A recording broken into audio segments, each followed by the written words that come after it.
This podcast may contain explicit language. I don't know who you are or what you're doing here, but I will not tolerate rudeness in the presence of a star. Nashville, next.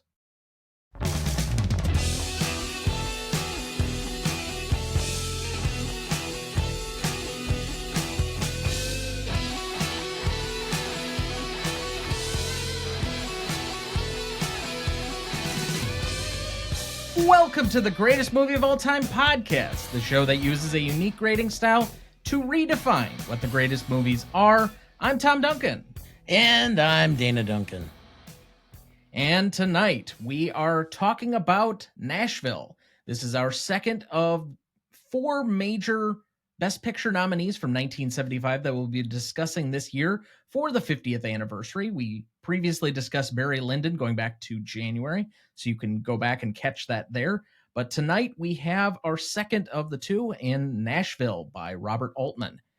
But before we get into the rest of the movie, we obviously can't do this alone.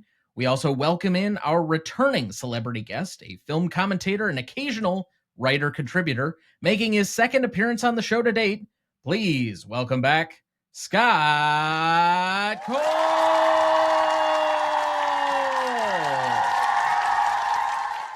Thanks, guys. Appreciate it. Warm welcome. So you said a year ago that this was your favorite film, and it was really ironic, you being from Nashville and loving Nashville. So obviously we had to make that pairing for this movie. Appreciate you saving it for me. Yeah, it's always been kind of a weird thing. I've felt like being like, are people going to think it's dumb that I say my favorite movie or one of them is Nashville since I'm from Nashville? But it's just the way it worked out. I fell in love with this movie for real about 6 or 7 years ago. I've seen it 4 times in the theater. So yeah, I'm pretty much into this movie all the way. Do they play it quite often in your area? Yeah, I would say it's been like once every couple of years they've done it since maybe like 2018. One of those times I actually went twice in a week, so I may only have been 3 times. But yeah, right now it's cool because they're doing it as part of the theater I go to. The Indie Theater is having its 100th anniversary, so they're doing Nashville themed movies all week, or all month rather. And they're also tying it in with the Robert Altman series, so some of his other movies are going to be showing this month too. So I'm very excited about that. Yes, absolutely. I know that he's obviously very popular among cinephiles, so definitely a good thing to explore some of his work, especially some of his 70s stuff. I don't know if there's like a weird gap for him. It seems like all of his famous movies are either in 2 periods, the 70s or the 90s. Yeah, he had a rough 80s. Box office wise, somewhat critically too. I think his movies were not super well received. A few of them were, but they just kind of get lost in the shuffle. Popeye's one, which I like Popeye, but Popeye was not super well. I think it actually did okay at the box office at the time, but yeah, people don't love Popeye. It was kind of like his 80s was pretty terrible. He sort of, I think, resented the way that Hollywood had changed. And then The Player in 92 was when he took that on in like a satirical way, and it was a hit. So ironically, it was kind of got him back into it. So as we mentioned, we will be discussing Nashville tonight, directed by Robert Altman, written by Joan Tewksbury, cinematography by Paul Lohman, music by Richard Baskin. This is the 50th anniversary of Nashville from 1975. It was a Best Picture nominee that year. It is starring a lot of people. This is going to be a very long list, but David Arkin as Norman, Barbara Baxley as Lady Pearl, Ned Beatty as Delbert Del Reese, Karen Black as Connie White, Timothy Brown as Tommy Brown, real creative there, Keith Carradine as Tom Frank, Geraldine Chaplin as Opal, Robert Duquois, I think it is, as Wade Cooley, Shelley Duvall as Martha, Alan Garfield as Barnett, Henry Gibson as Haven Hamilton, Scott Glenn as PFC Glenn Kelly, Jeff Goldblum as the Silent Tricycle Man, Barbara Harris as Winifred, or Albuquerque, if you will, David Hayward as Kenny Frazier, Michael Murphy as John Triplett, Alan F. Nichols as Bill, Dave Peel as Bud Hamilton, Christina Rains as Mary, Burt Remsen as Star, Lily Tomlin as Linnea Reese, Gwen Wells as Suleen Gay, Keenan Wynn as Mr. Green, and Thomas Hal Phillips as Hal Philip Walker, who's only in voice, I guess, audio only throughout the movie. Right.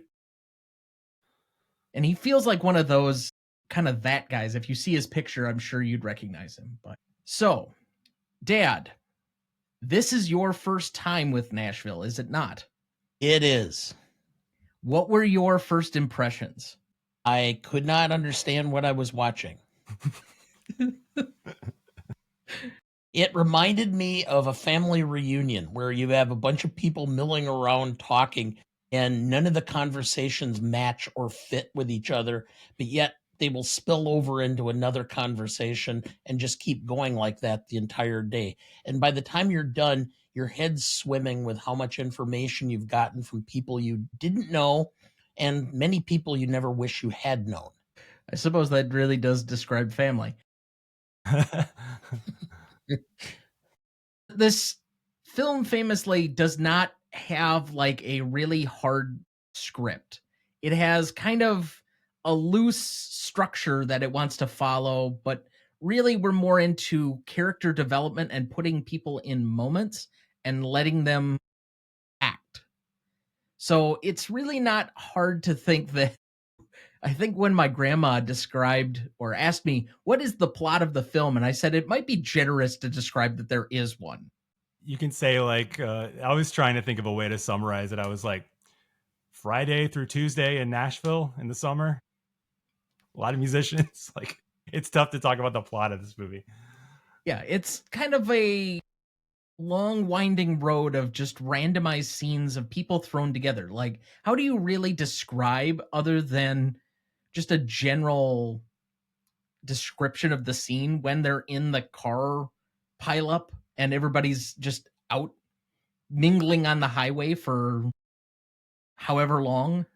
Yeah. Which I will say, one of the times I went to see it, Joan Tewksbury, the screenwriter, did a Q&A, or not a Q&A, but it was like a Zoom talk. It was a Q&A. And she was talking about like when they were down in Mississippi filming Thieves Like Us. And he told her Robert Altman wanted her to come to Nashville to just do some research because he was thinking about this movie.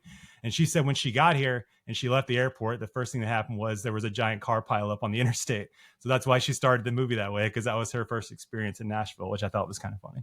Well, you're kind of burning a little bit on my did you know, but I'll throw it in here. Oh, it's good.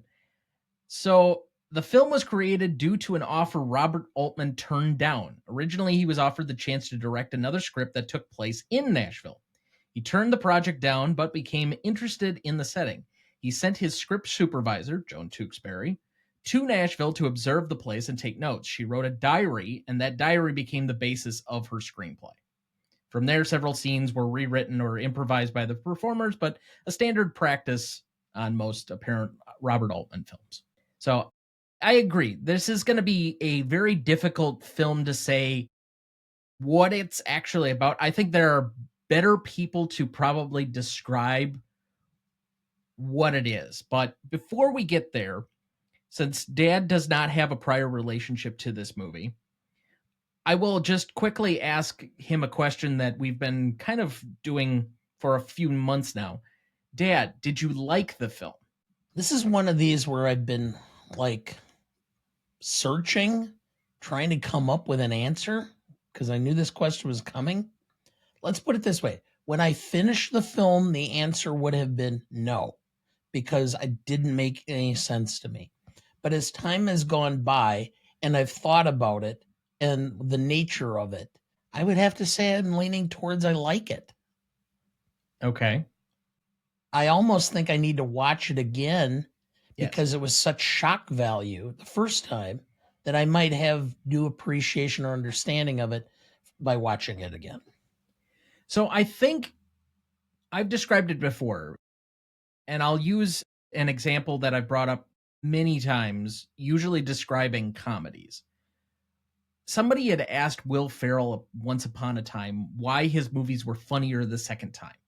And I'll boil it down. I'll paraphrase a little bit here, but essentially it boils down to you don't pay attention to the plot the second time. And so they've interjected so many jokes that you can't catch them all the first time because you're so focused on the plot. The second time through, you already kind of know everything that happens, so you can pay attention to more of the periphery.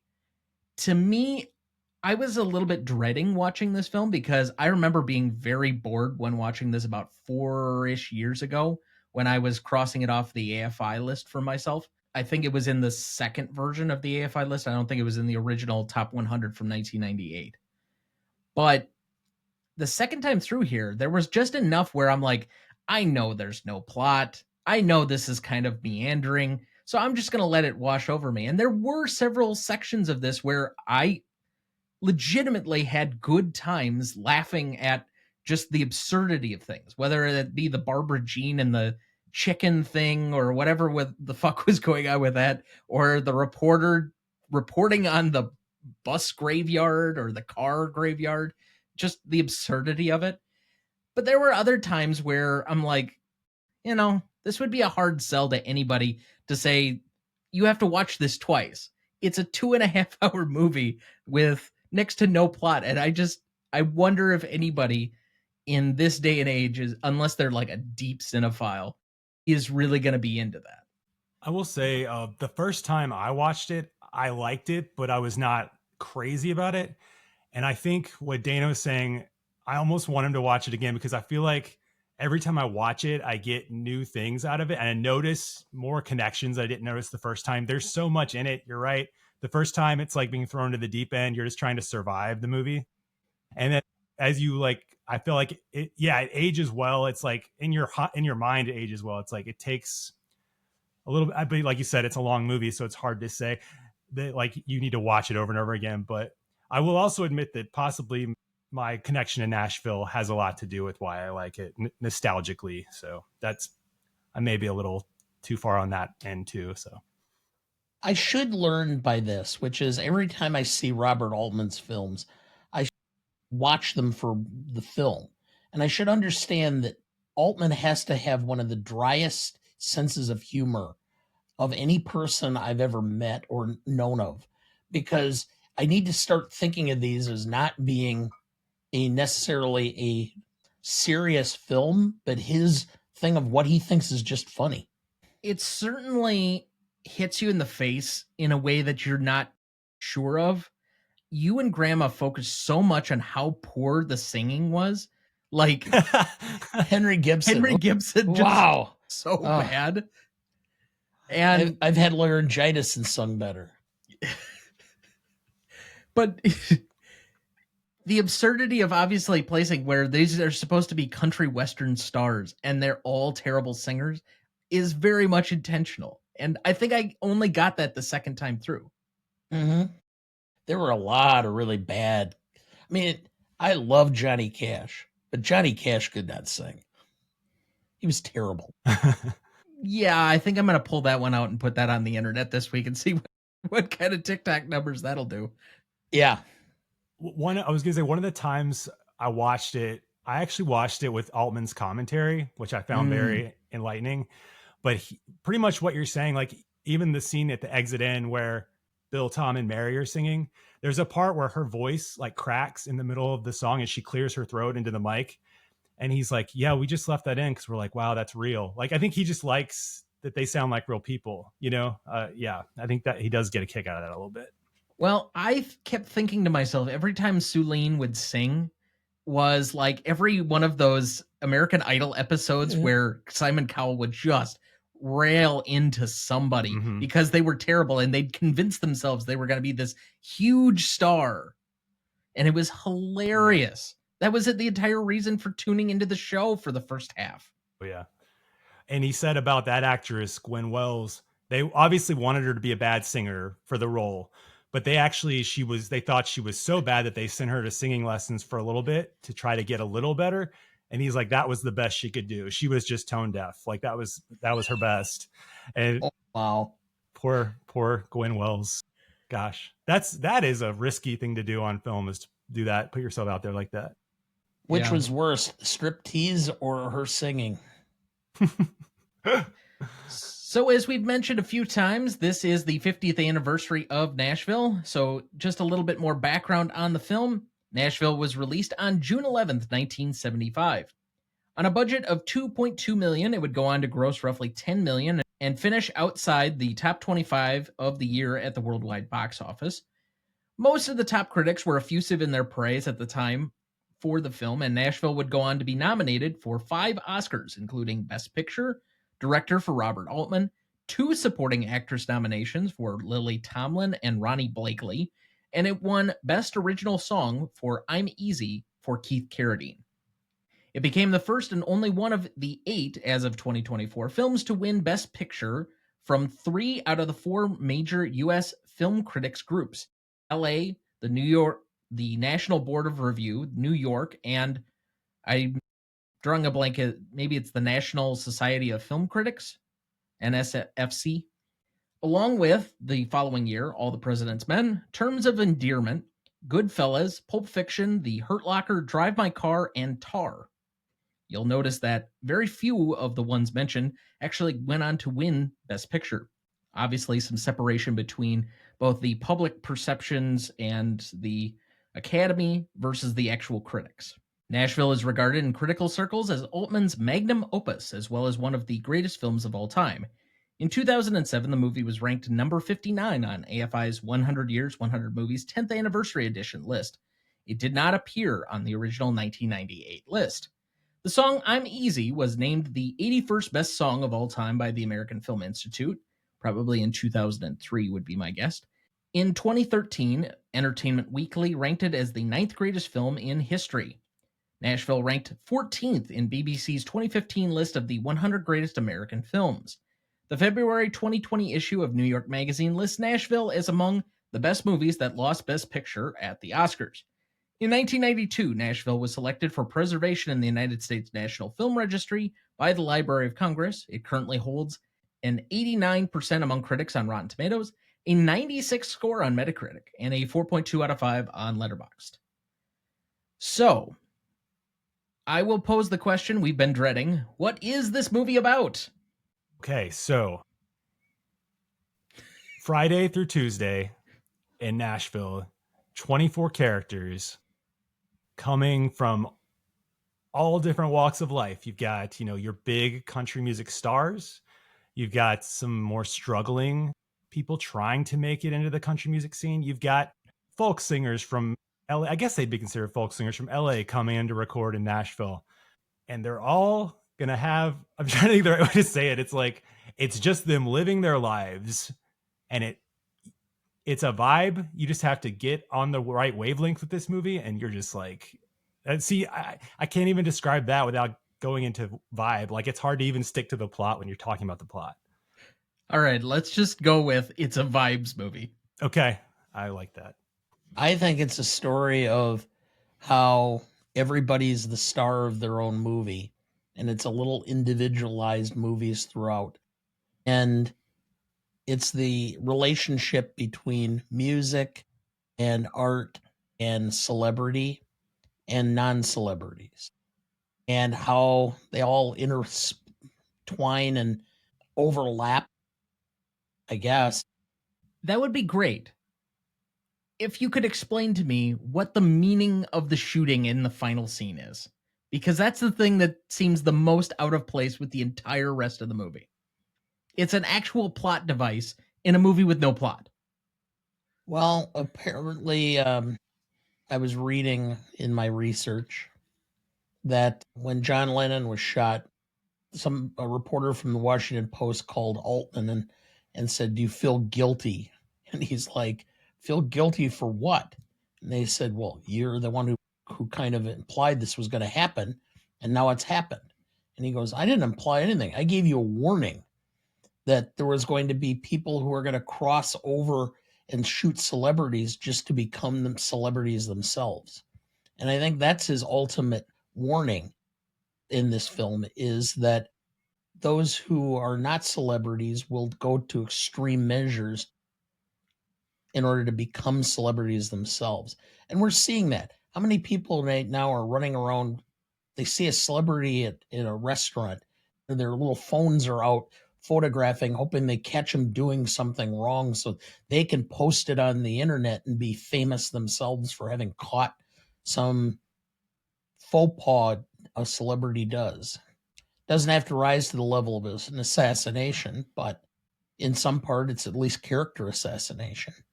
Yeah, and I also, to add to that, I remember Altman also saying that they screened the movie before it came out for Barbara Streisand, and she watched it. And after that scene, she was like furious with Robert Altman. She's like, "How could you put that on film?" She was like, "That's like all of our number one fear is that happening, and you put it out there." But it's also, I feel like that part of what happens at the end also comes down a lot to what we know about Kenny in the movie up to that point. Like, obviously there's something about Barbara Jean that kind of sets him off. Like they do that slow zoom in on him when she's performing that slow song at the Opry. And all we really know about him is that he has a weird relationship with his mother. Like he's on the phone with her. That's a weird scene where he hangs up on her and pretends he's still talking to her. So it's kind of like, I don't know if I've thought about that a lot, why it happens and what's it for. And it's kind of crazy, except for to think about, as Dana was saying, like in a way, it's kind of the way it makes, I guess her name is Albuquerque, Barbara Harris, how she finally becomes a star just by the happenstance of standing there when somebody's like, there's been a shooting, sing something. And you get the impression she's going to become a star from that. So that's weird too. I don't know. Yeah. There's so many different offending principles of that entire moment where, one, we've relied so heavily on flashing back or references to the Kennedy assassination. So he pulls out the Dallas reference for some reason.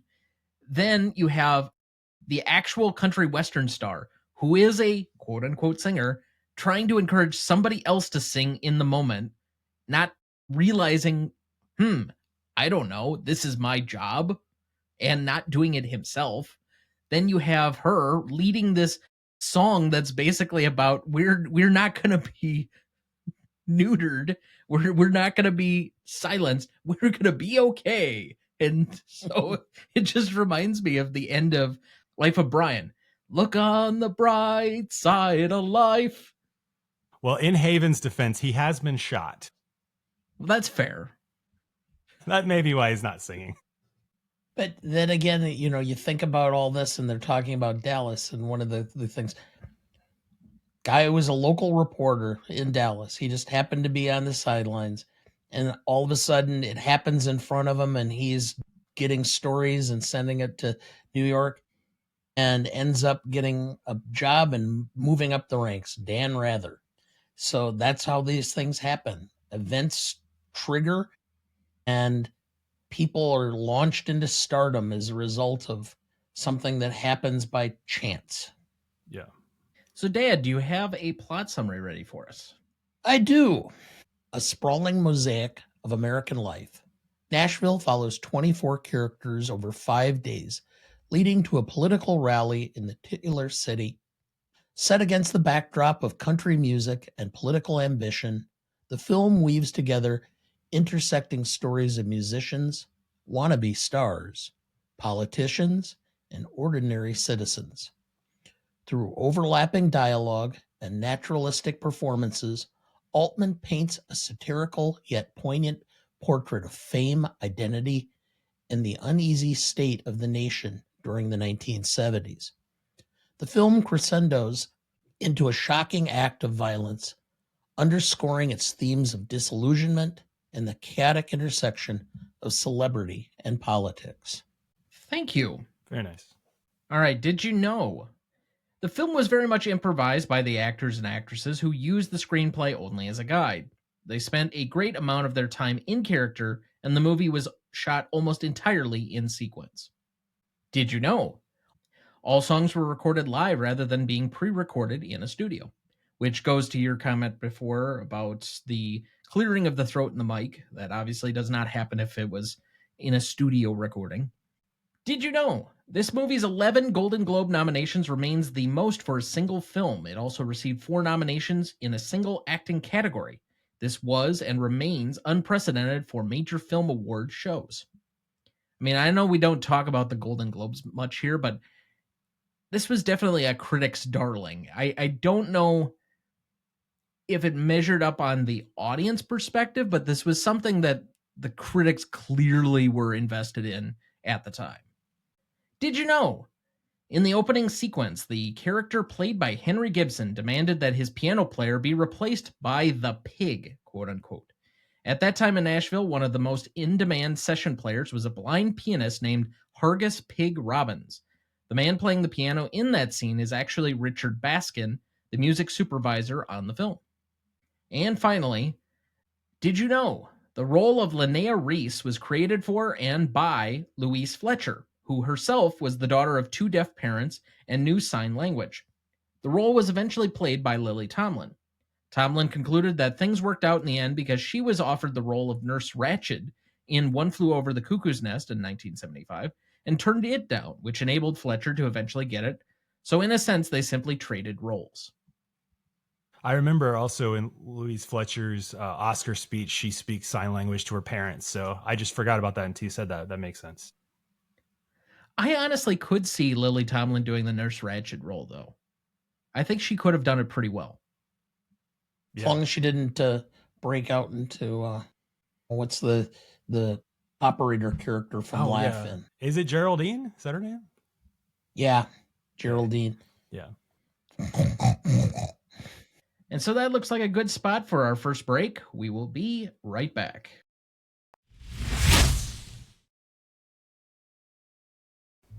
We're all getting fed up of endlessly scrolling for our next movie fix. So to get passionate about films again, join 3 movie mates on the Never Ending Watchlist movie podcast, where we take you on a movie journey as we seek to build the ultimate movie watchlist. Seen all of those films are absolute bangers. Yeah, absolute bangers. Bangers. I applaud you again, sir. We deep dive specific movies to find out facts, theories, and funny takes, and ultimately decide whether a movie is worthy of being on the watchlist. I can't recommend this film. Oh! We'll debate top 5s, rank directors' movies, and interview film fans just like you. And she is an incredibly complex villain. She's fierce, she's immovable. So whether you're a casual movie fan or hardened cinephile, we've got plenty for you to enjoy. I got outvoted by the guy who chose the movie for this episode. Join me, Damon Carter, Alex Hall, and Cam Young on the Never Ending Watchlist movie podcast every week on podcasts everywhere. It's easier to find Cameron on Facebook than it is to find a plot in existence. Right, anyway, for now, it's farewell to Alex. Before we jump back into the episode, next week for our 266th episode, we welcome back film critic Michael Willoughby to discuss another Pixar classic with Inside Out from 2015, celebrating its 10th anniversary. Written and directed by Pete Docter with Meg LaFava and Josh Cooley. Cinematography by Patrick Lynn and Kim White. Music by Michael Giacchino. Starring Amy Poehler, Phyllis Smith, Richard Kind, Bill Hader, Louis Black, and Mindy Kaling. You won't want to miss that one, so watch ahead of the show by searching the Real Good app to find where it's streaming for you.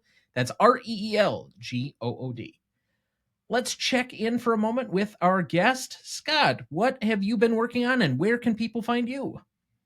So I am on Twitter. I still call it Twitter at Cole, Scott, all spelled out. So the word Cole, the word comma, the word Scott. And I've been just actually what I'm working on right now mostly is I'm about to be on Revisionist Almanac doing the year 1991. So I've been watching a ton of movies from 1991. Like anytime I have free time, I want to watch a movie. I've been forcing myself to work my way down the list. And it's been fun. It's been like homework, but it's been fun homework. So I've been enjoying that. I feel like I've missed some new movies. I need to probably go back. I definitely need to go see Mission Impossible, but but yeah, no, that's really, I've really been diving into that. It's been fun. So I'm looking forward to that show too. Are you recording in August? Yes. Yeah, we are. Okay, so you're the month ahead of August. us. So we definitely understand your prep plight. Yeah. Yes. Well, here's my problem is I have the list of movies I have to watch, but I keep getting stuck on these terrible like thrillers. And I'm like, oh, that looks fun. I'm going to watch Mortal Thoughts with Demi Moore, and I should be watching, oh God, I don't know, Bugs. I did watch Bugsy, but other stuff like Bugsy. I forget what all was up that year. I know, obviously, Silence of the Lambs was the eventual winner, but was Dick Tracy that year? No, that was the year before. Okay. 91, you got your Bugsy, you got Prince of Okay. Tides, you've got JFK, and Beauty and the Beast, the first year an animated film got Best Picture nomination. Okay.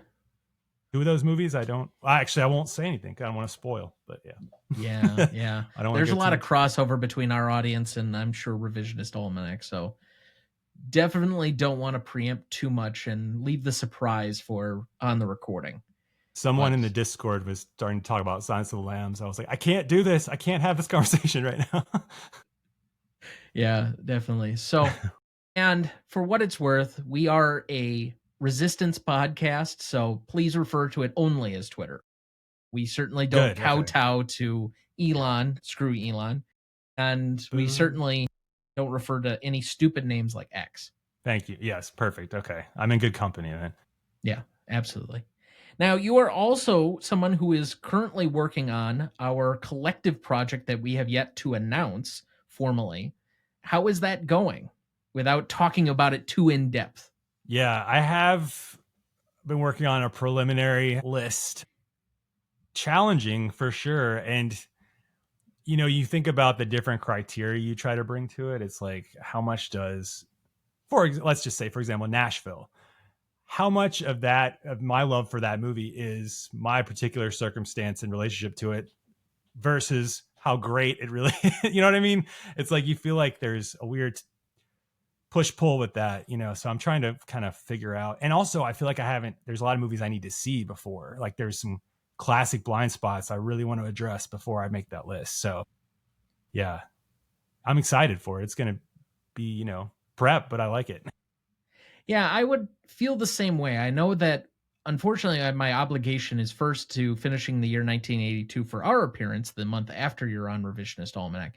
But as soon as that is done, and I feel adequately prepared for that episode, it will be to try and fit in as many of these films from my list of 31 that I feel I need to see before I finalize whatever we're working on, just to make sure that it gets into the rotation or there's no real huge blind spots, at least this time around. And I wouldn't worry about it too much. There's always going to be some level of subjectivity to this. It's natural when you get a bunch of film people together that not everybody completely agrees, but the whole point is can you reach some form of nuanced consensus among a collective group of people what actually is all going on in this project. So we look forward. Obviously, we're very happy to have you and many of our other guests that have been a part of this show so far on this project with us. More details will be coming. I promise you, I'm not going to keep everybody in the dark forever, but at least for the audience yet, we are not yet prepared to completely talk about this formally and announce what's going on in the background and the scenes. But many of your favorite guests are a part of this larger collaboration project that we have going. So, all right, then let's jump back into the show. We left off at best performances. Dad, who do you have down? I have Lily Tomlin. I like her job, or the job she did in this. She was believable in her part. And even though she was, you know, the choir singer and mother of the deaf boys and all this, there was something there that was missing in her, and it ultimately came out in her affair. And I think she played that part well as almost a tortured soul. I would agree. I think that if you were to name one person who really breaks out for me in this movie, especially on second watch, it's probably her and her character. You can maybe name a couple of other people, but they just don't have the same staying power or recognition that obviously Lily Tomlin has had for many, many years after the fact. And she's gone on to a fairly productive and famous career.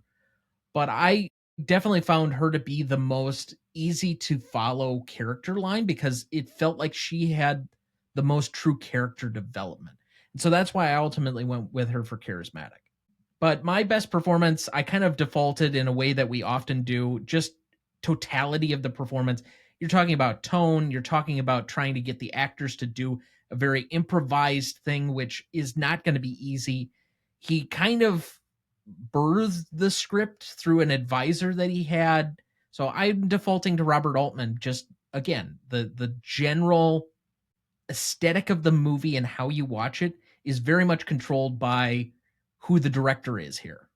It's so intrinsically in its bones Altman that it. Yeah, I know what you're saying. It's like, what would it be without Robert Altman all over it? It's for sure. So who is your best performance, Scott? My best performance is Ronnie Blakely, who plays Barbara Jean, for a couple of reasons. First is obviously she's patterned after Loretta Lynn in a lot of ways. The kind of the struggles that character goes through, sort of her manner. And I think that's the performance and character I always think about first when I think of the movie.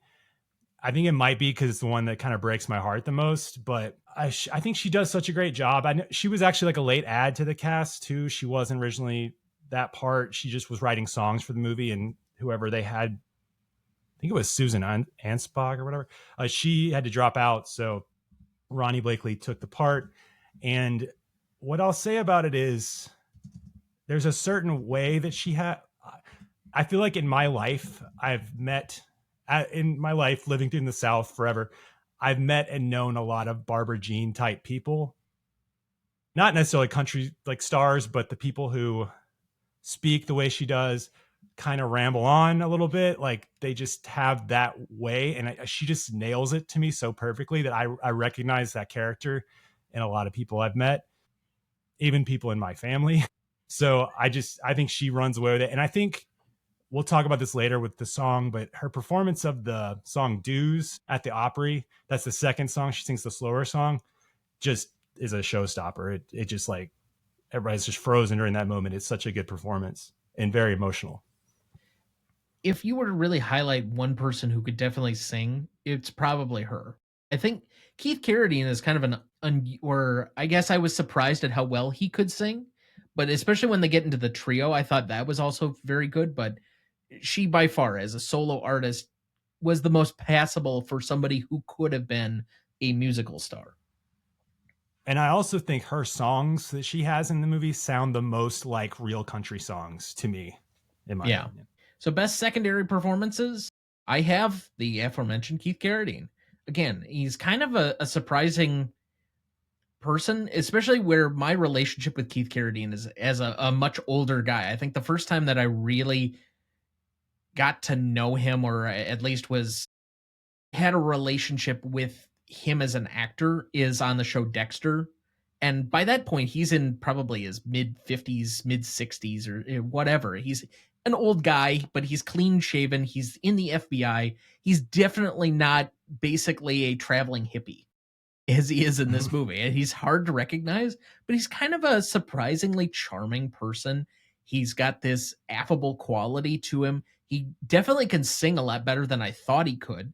And even while Uneasy isn't necessarily like the most complicated or difficult song necessarily, it's very simplistic in its lyrics and its tonality and such. It's intimate in a way that most of the other songs is not, and I think that's why it probably broke through to win the Oscar. Yeah. I've heard him talk about this movie and his performance in it, and he's said before that he went to Robert Altman and kind of was trying to get out of it. He was like, I don't want to play this guy. And he's like, I'm not right for it. He felt like he wasn't right for it. And Altman kept him on the role and was like, no, you'll do fine, blah, blah, blah. And he said, like, ultimately what he realized was he was judging and didn't like the character, but Altman could see that what would come across in the movie is a guy playing a guy who hates himself. And so, it's just, he's great. I think he's really, really good in the movie. And yeah, I don't have a lot to compare him to either, because I feel like I haven't seen him in a ton of stuff, but yeah, he's great. Other best secondary performances? I have Henry Gibson. So good. So good. He does a really good job in this. Stuck on himself, blind as to what's going on around him for the most part, and lost in his own stardom. Didn't recognize Elliot Gould. Didn't recognize, okay. The idea being that stars tend to migrate towards stars and that they don't all know each other, even though they all tend to migrate together. But I liked his performance. even if he can't sing a lick. Yeah, Henry Gibson is great. He's maybe my second funniest performance of the movie. Like he just makes me laugh. So many of his lines. He's so sort of self-important. It's funny. It always works. I decided, so I picked a much smaller part for because I kind of wanted to pick. There were a lot of options I had for who I could pick because I like a lot of the performances in this movie. I went with Christina Rains, who plays Mary of the Bill, Tom, and Mary, for a specific reason. She's not really in the first half of the movie very much. She pops in every now and then, but it's really the second half of the movie where she kind of comes into focus. And it's in that exit in scene when she's sitting at the table. Geraldine Chaplin's Opal is lets it slip that she's bragging about the fact that she slept with Tom. And all we've known of Mary up to this point is the scene where she's laying in bed with Tom, practicing saying "I love you" to him while he's asleep. So when she reveals that, Christina or Mary turns away from her and kind of looks at the camera and covers her mouth, but she just has the look of hurt on her face, like the way just everybody knows that feeling of when somebody you really like has been found to be, liking someone else or something, like just that. It's such a universal feeling. And I think she really gets it across and nails it. And then when they get up and do the song and she looks him in the eye and sings that line of that song about her heart being broken, I just think she is, with such a small amount of screen time, I think she tells you everything you need to know. Yeah, I think she's great. So I already gave my most charismatic. What were the other nominees here? Well, it's going to sound stupid, but he seemed to make a career out of being in films and standing out for doing absolutely nothing and having absolutely no relevance to the film. Jeff Goldblum. I thought you were going to say Ned Beatty there for a second, but okay. No, Ned Beatty's been the center of a lot of things, including a rather bizarre love story. But that's another point. A different 70s movie. Yes. But Jeff Goldblum, I mean, you can look through his career. Half of everything Jeff Goldblum does is he's in a film and you haven't figured out why. I mean, I started noticing this when one of my favorite films of the late 70s, early 80s was Silverado. Yeah. And you watch Silverado and you were like, why the fuck is Jeff Goldblum in this? He's useless. What, they just needed a Jew? Have diversity in the cast? Wow, Dad. That'll play well. Well, I can somewhat say that, I guess. Since I have Jewish ancestry. Oh God. But no, I mean, it's serious. Why was he in the film? I guess Danny Glover was in there too, so there was some diversity of cast. Okay, can kind of see what Dana's saying here. I mean, when you think about Jurassic Park, he's just there adding for the one-liners. He doesn't really do much in terms of the plot of the movie. He's just there to be funny and to be, charismatic, so to speak. So I see what you're saying. And to take his shirt off. And to, I guess he's the one person who's dissenting against. Maybe he is more important to the plot than I realized. But anyway, he's charismatic. So it took Steven Spielberg to figure out what the right role for Jeff Goldblum was. I guess. All right. I had for charismatic Geraldine Chaplin as Opal. So she's a chaplain. It should not be surprising that she's a great comedian to me. But the way in which she just really goes for broke with this part, I admire it a lot. And I think she's funny. Honestly, anytime she's trying to be funny, I'm laughing in the movie. When, Bud is singing that song to her and she gets that look on her face and then she's like, is that Elliot Gould? Like, it's just everything she does in this movie makes me laugh. The buses makes me laugh. The hat with the music note. I just can't help it. I think she's really funny in this movie in a part that could easily, it does look silly at times, but I think she really, really sells it. And I like that she goes for it. So. I would definitely concur on the 2 car graveyards. The buses and the cars. Yeah. Yeah. So let's move to best scene then. I have 5 nominees here. I have recording studio, which is kind of the opening where they kind of flip between the choir and then Haven Hamilton doing his best Rex Harrison impression. Then we have traffic jam, which is the aforementioned car pileup, and then everybody gets out of their cars and has this like semi community rally on the highway. Then we have Barbara Jean at Opryland, which is her rambling and then we have the striptease, which I don't need to probably go into too much further detail there. If you've seen the movie, you know what I'm talking about. And then finally Parthenon, which is the reference to the final scene, sequence, whatever you want to call it. So out of these, what did I miss in a 2-hour and 40-minute film? I think the cookout or the gathering at, where they're all gathered outside in the garden, and that's when Elliot Gould makes his cameo and such. I think that's a relevant scene by itself. I think the I'm Easy scene at the exit in, for sure.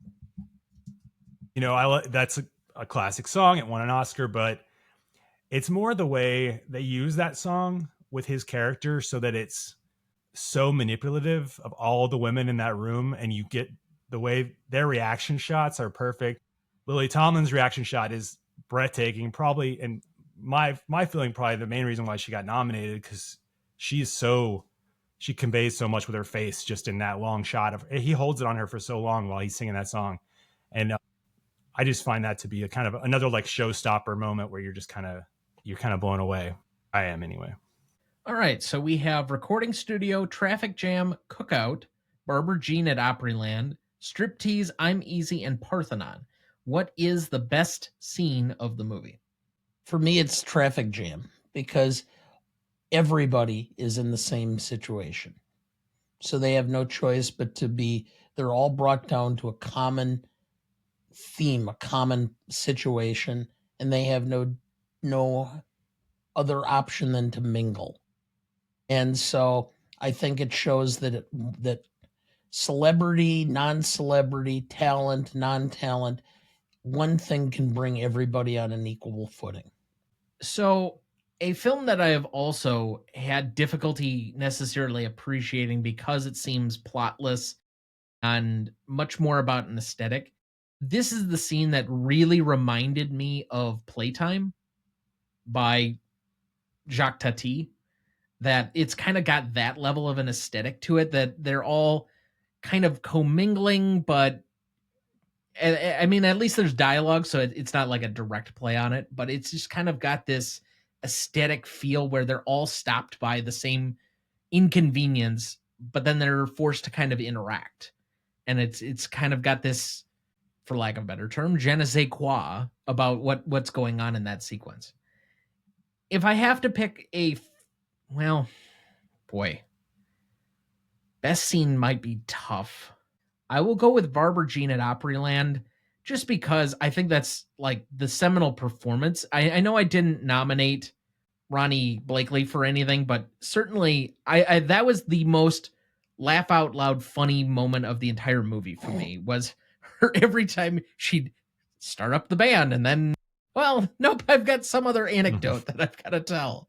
That's what I would say out of those 5. I would go with Barbara Jean at Opryland. For this movie, I feel like I'd have to pick a scene that has music, has a performance in it, because it's so much part of the movie. And I think those performances that she gives in that scene are so good. And you know what? Even my favorite, Geraldine Chaplin, she's funny in that scene too. And she's talking to Scott Glenn about Vietnam. That's funny. Yeah, I think that's the one I would go with. Again, Ronnie Blakely is just incredible in that scene. As far as favorite scene, I don't want to be that guy who picks the striptease and it makes it seem like I'm the creeper or whatever. But frankly, just the awkwardness of bringing in this person, and clearly she is tone deaf. Like, there's no possible way she should have been picked to be the entertainment, except that she looked good. And she obviously is so brokenhearted by the end of this scene at what happens with everything that's there.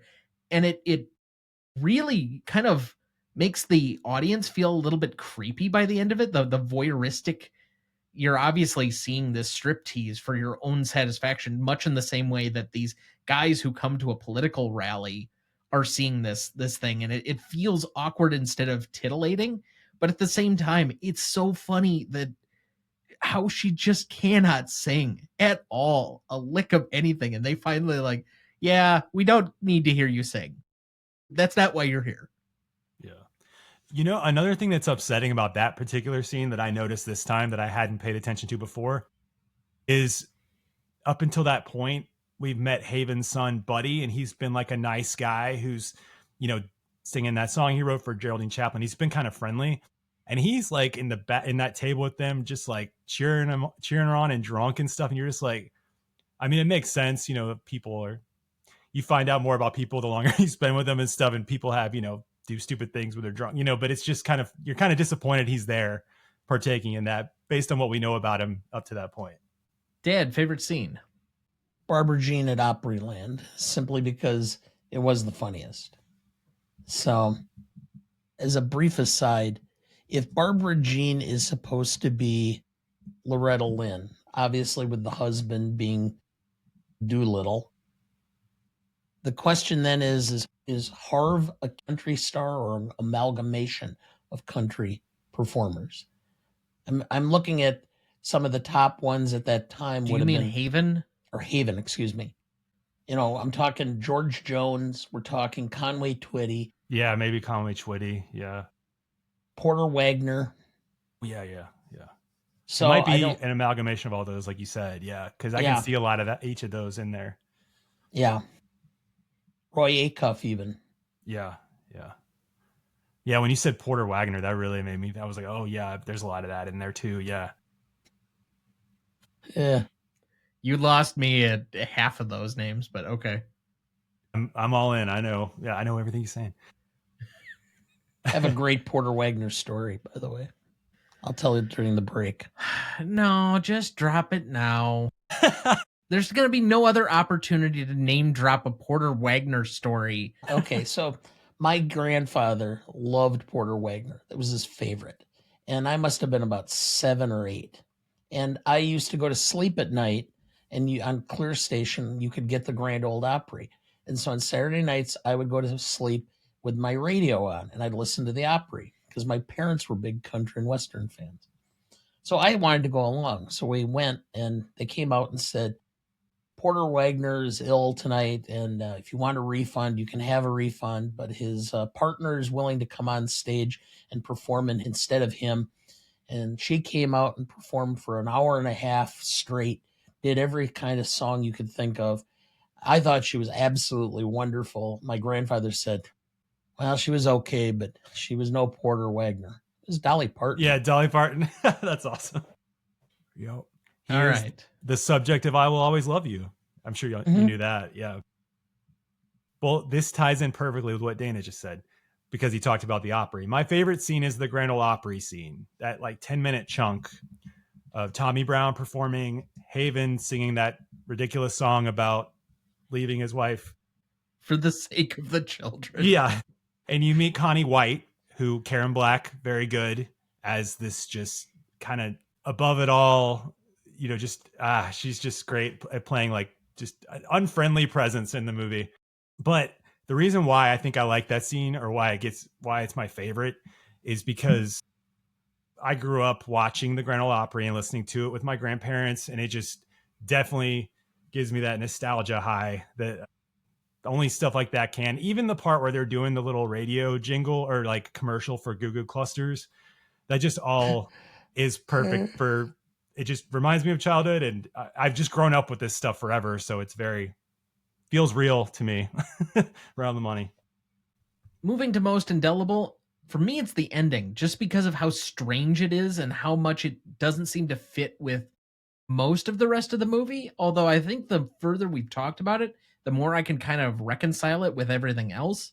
It's just on an initial watch and even a secondary watch, I'm just waiting for this whole thing and it ends in the most kind of ridiculous way that you can think of.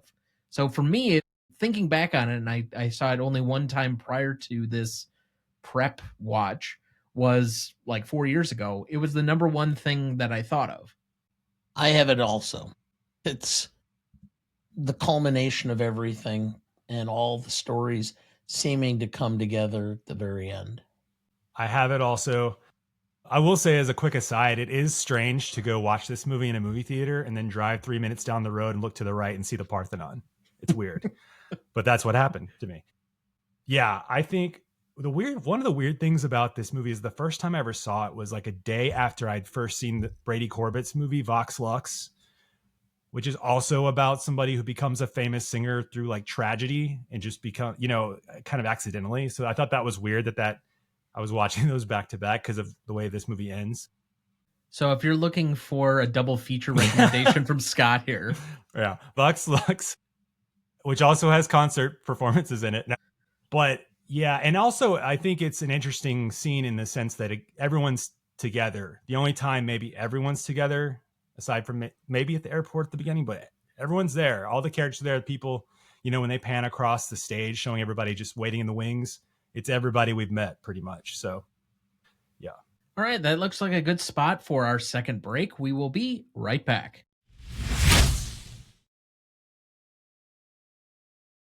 Before we jump back into the episode, and before we get to the Stanley Rubric in a minute, if you're ever curious about our master greatest movie of all time list that has every graded movie we've ever discussed on the show, there's a link in the episode description of every episode of this show, or you can go to RonnieDuncanStudios.com/Gmote podcast and find it as the top entry on the greatest movie of all time podcast show page. That is the grades we've done so far for all 240 movies we've graded, and we continue to add more each week. Make sure to check that out as we go and follow along. Dad, do we have anyone to remember this week? We have a very long list. Loretta Swit, 87, American actress, known for MASH. Freebie and the Bean, Race with the Devil, 2-time Emmy winner, 1980 and 82. Also, interestingly, the model for Miss Piggy. Frances Dowell, 83. British screenwriter for Big Bad Mama, Death Sport, and film producer for Starship Troopers. Long-time collaborator with Roger Corman. Peter Kwong, 73, American actor. Known for roles in Big Trouble in Little China, The Golden Child, and Cooties. Alf Clausen, 84, American composer, known for his work on The Simpsons, Elf, Moonlighting. 2-time Emmy winner. Renee Victor, 86, American actress. Known for roles in the show The Weeds, the Pixar movie Coco, and the video game The Elder Scrolls V Skyrim. James Lowe, 82, American musician, lead singer of the Electric Prunes, and record producer, a woofer in tweeters clothing. Valerie Mahaffey, 71, American actress, known for her roles in the shows Northern Exposure, Dead to Me, Desperate Housewives, and Young Sheldon. Emmy winner in 1992. Jonathan Jost, 59, American actor, known for his roles in The King of the Hill, Ray Donovan, In Plain Sight, and Parks and Recreation. Devin Hargis, 41, American actor, known for his roles on Blue Bloods, Orange is the New Black, FBI, Gotham, and Boardwalk Empire. And Billy Williams, 96, British cinematographer known for his work on Gandhi, On Golden Pond, and The Exorcist. 2-time Oscar winner. Thank you, Dad. Obviously, there are a few names that stick out chief among several of these that we're recognizing this week. Loretta Swit is obviously a known quantity for being on one of the most popular sitcoms of all time in MASH. She was a primary character in that. I'm sure many people of your generation, Dad, we recognized George Wendt, I believe 2 weeks ago for passing, and now Loretta Swit. I have a feeling that many of the people that were from some of your favorite sitcoms and shows and such, they're just unfortunately in that age group right now where we're going to be losing quite a few of them. And so we'll obviously have to recognize them here. I know that you're going to have some personal feelings that I'll let you express here in a second, but Valerie Mahaffey, somebody who I don't think everybody just knew her name, but certainly somebody who popped up in a lot of TV shows that people watched.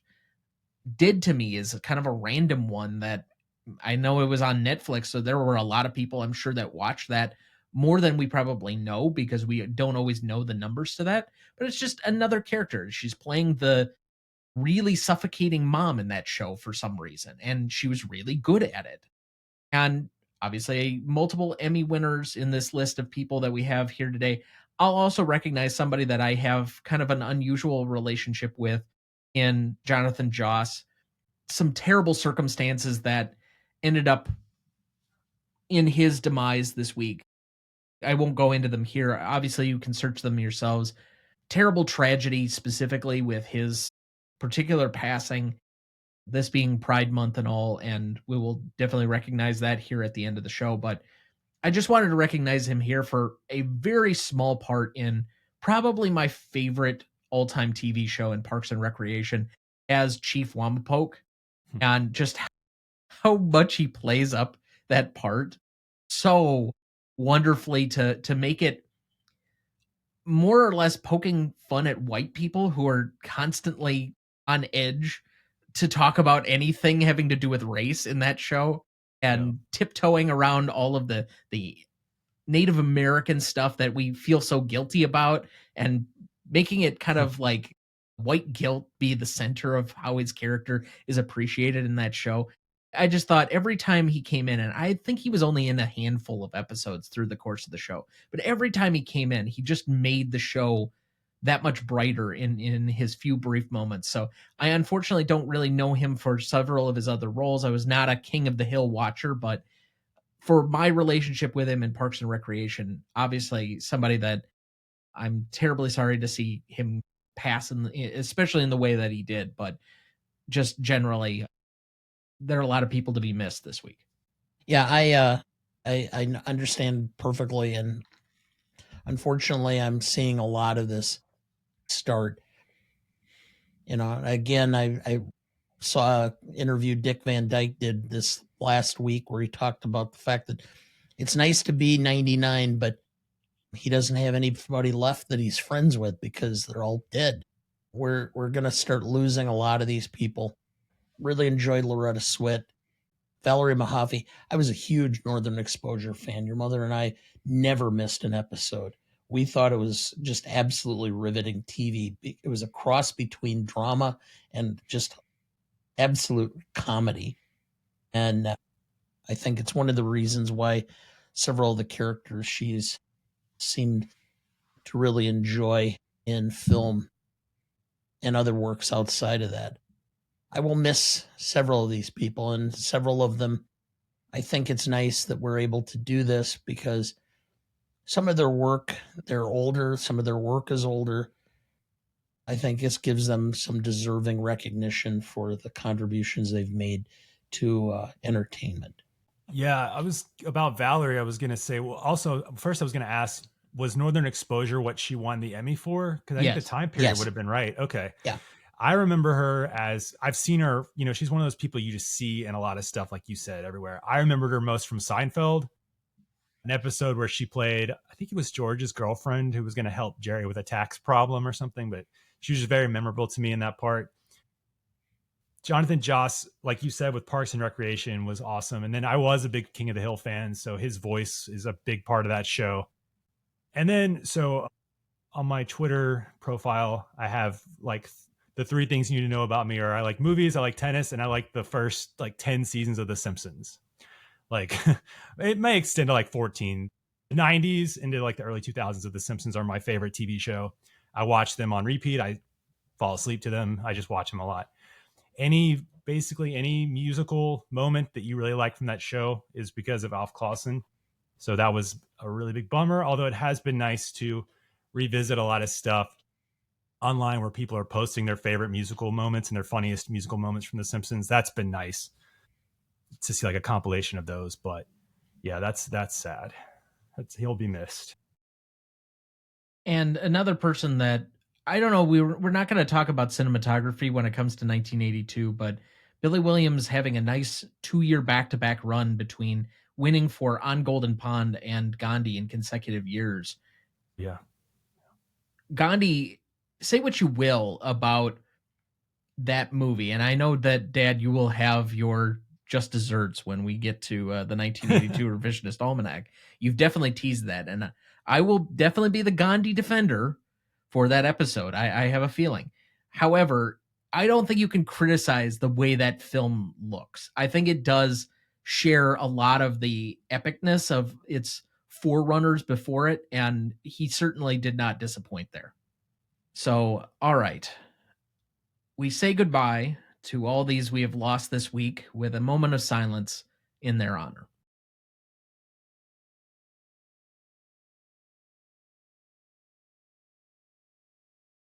Thank you. All right, let's make our awkward transition to best funniest lines as we do every week. I will start with Hal Philip Walker. Who do you think is running Congress? Farmers, engineers, teachers, businessmen? No, my friends. Congress is run by lawyers. A lawyer is trained for 2 things and 2 things only. To clarify, that's one, and to confuse, that's the other thing. He does whichever is to his client's advantage. Did you ever ask a lawyer the time of day? He told you how to make a watch, didn't he? Ever ask a lawyer how to get to Mr. Jones's house in the country? You got lost, didn't you? Congress is composed of 535 individuals. 288 are lawyers. And you wonder what's wrong in Congress? No wonder we often know how to make a watch, but we don't know the time of day. I don't have too many because I found this to be more dialogue driven than quips. But I have Hamilton. Haven, excuse me. That's Haven the second Hamilton. time you've done that. I know. Haven Hamilton. Y'all take it easy now. This isn't Dallas. It's Nashville. They can't do this to us here in Nashville. Let's show them what we're made of. Come on, everybody. Sing. Somebody sing. Yeah, I also have Haven. He says, that was Julie Christie. She's a star. She's won an Academy Award. Connie says, oh, come on. She can't even comb her hair. Haven Hamilton, the line that I led off the program with. I don't know who you are or what you are doing here, but I will not tolerate rudeness in the presence of a star. Pauses, glances at Elliot Gould. 2 stars. Barbara Jean. I'd like to thank you for coming out to greet me today. It's great to be home. It's hot as a firecracker, and me and the boys are going to be out here at the Opry all week. And like my granddaddy always used to say, if you're down to the river, I hope you'll drop in. Opal, have you been in Vietnam? Yes, you have. I can tell by your face. And then, was it awful? And he goes, Scott Glingster goes, oh, it was kind of hot and wet. I have Opal. I need something like this for my documentary. I need it. It's America. Those cars smashing into each other and all those mangled corpses. I'm out. Was having difficulty.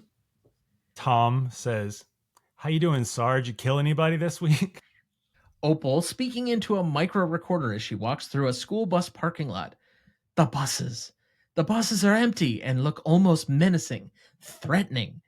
As so many yellow dragons watching me with their hollow, vacant eyes. I wonder how many little black and white children have yellow nightmares, their own special brand of fear for the yellow peril. Damn it, it's got to be more positive. No, more negative. Start again. Yellow is the color of caution. No. Yellow is the color of cowardice. Yellow is the color of sunshine, and yet I see very little sunshine in the lives of all the little black and white children. I see their lives rather as a study in grayness, a mixture of black and, oh Christ, no, that's fascist. Yellow, yellow, yellow, yellow, yellow fever. That killed at the showing. Okay, Lady Pearl. JFK took the whole South except for Tennessee, Florida, Kentucky, and there's a reason he didn't take Tennessee. He got 481,453 votes, And that asshole got 556,577 votes. You look like a guy I was in the Navy with. He wouldn't bathe, so we had to pee in his bed to get him discharged. Okay, Haven. What's the piano player's name? Frog? He plays like a frog. You get your hair cut. You don't belong in Nashville. That was the last one I had. I had one more. Ned Beatty is Delbert. He goes, sorry to spring this dinner on you, honey. I asked the man if he'd like to come to dinner, and he said yes. It's like the way he says that is so funny. He said yes. That's it. I'm good. All right. Let's go to the Stanley rubric then. Legacy is up first. Legacy is a measure of the legacy of the film approximately 5 years after it came out, so 1980 to today. What is the legacy of this film as shared between the industry and the audience at large? 5 and 5 points for a total of 10. Dad, would you like to lead or would you like to give that to me? I'll let you do, or go first. I'll let you do it. Okay. So I think that from a critical perspective, maybe not like it's top of mind for everybody in the industry, but if you start delving into the critics, film school nerds, the cinephiles, I don't think this movie is too far away from either memory or that a lot of people in that critical community have probably seen this, know about it, have promoted it. Obviously, it being on the AFI list, at least one of them, not the other. I do think this has some relevance, but I don't think it's at peak relevancy for the industry. So I'm going to go with a 4.5 there. And I know that you're going to lay into this movie for just not being something that a lot of people in the general audience have seen.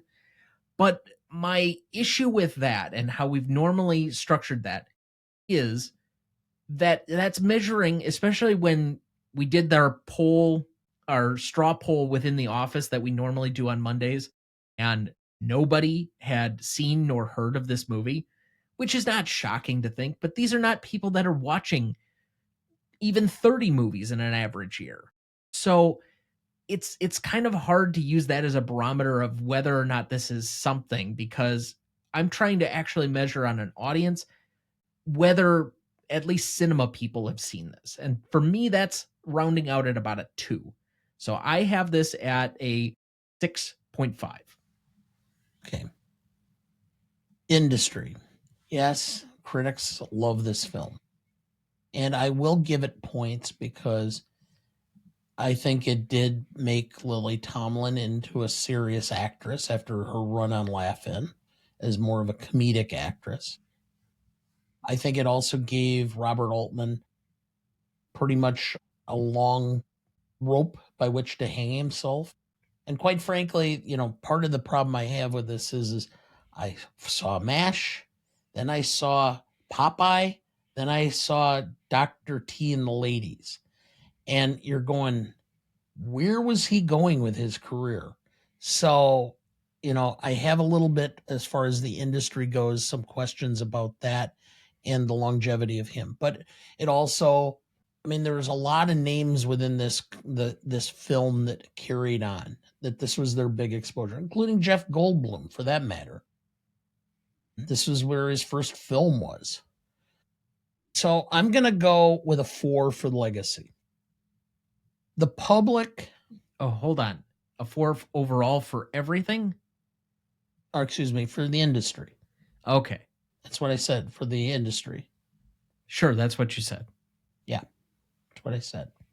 Okay. No gaslighting here. Okay. But for the public, I knew of the film. I didn't know much about it. I had gone a long time, 61 years or, old, and had never seen it, even though it was 1975. This would not have been that old for me to have seen, or, back in high school, junior or high, HBO, whatever. Never seen it, barely knew about it. The most I knew about it was from Roger Ebert's Great Movies book, and thought, okay, well, I should probably see it. Had the opportunity now. And I am not a huge cinema nerd as far as every aspect of this, and look for the artsy auteur films.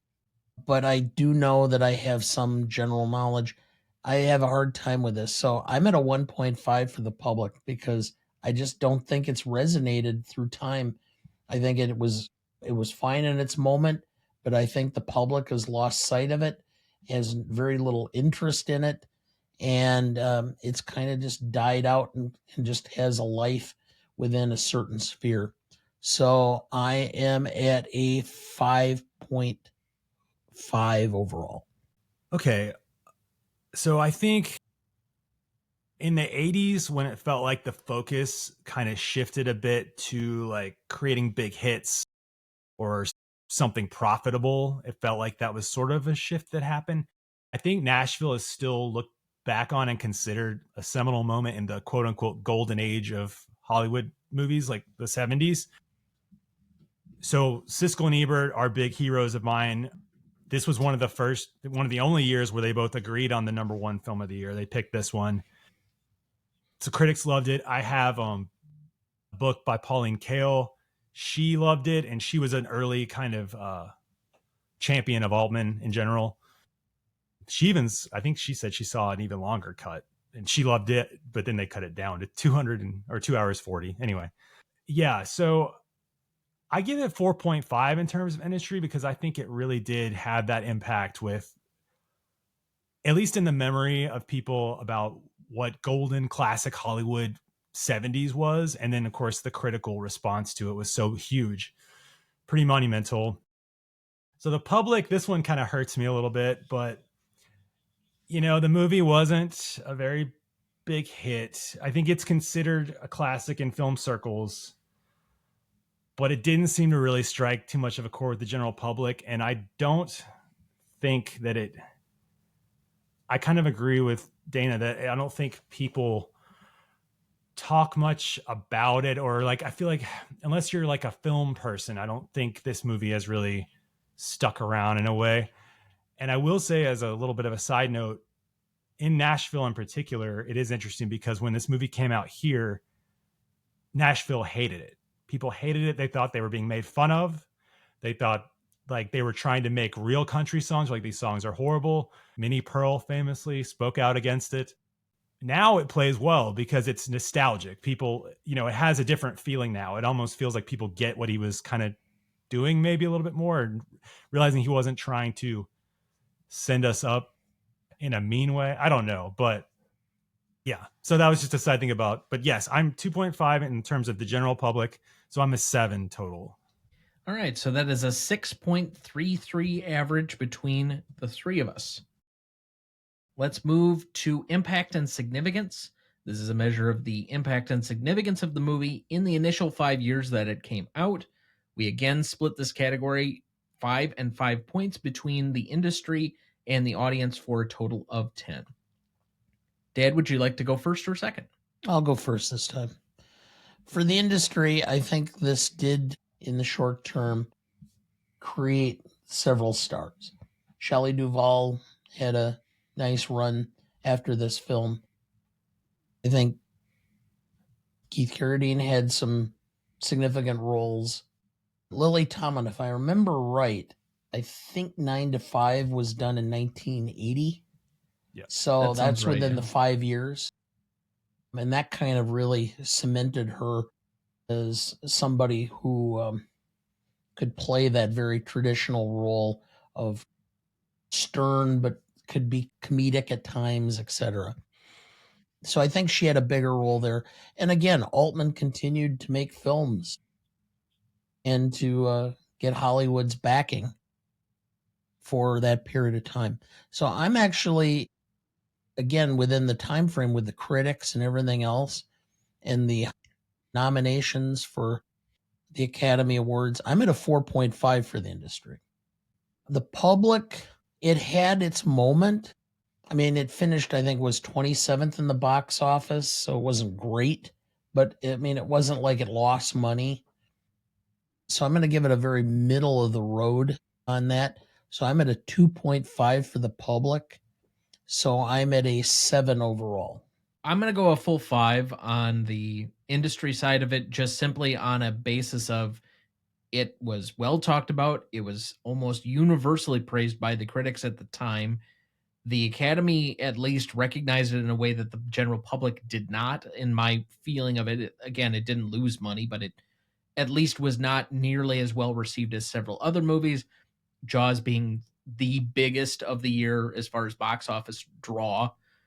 But I will mirror your 2.5 on an audience scale, but I have a full 5, so I'm at a 7.5. Yeah, kind of similar to you guys. I have a 4.5 in terms of industry.